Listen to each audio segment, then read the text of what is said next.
ko'p terlashi bu bizga eng ko'p beriladigan savol. Bolani terlash sabablarini tushuntirib o'taman. Birinchisi, termoregulyatsiya markazi hali to'la rivojlanmagan. Bosh miyadagi isitish sovutishni boshqaruv markazi gipotalamus deb qo'yadi. Mana shu joydagi markaz hali to'la shakllanmagan. Ikkinchisi, bola juda ham kuchli faol harakat qiladi.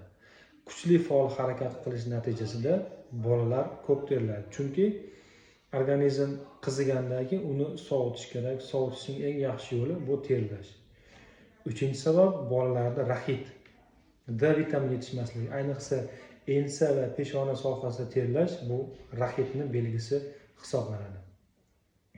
To'rtinchisi, surunkali kasalliklar. Turli xil surunkali kasalliklarda ham bolalarda terlash kelib chiqishi mumkin. Shularga e'tibor beramiz, vaqtida shifokorga murojaat qilamiz. Salomat bo'ling.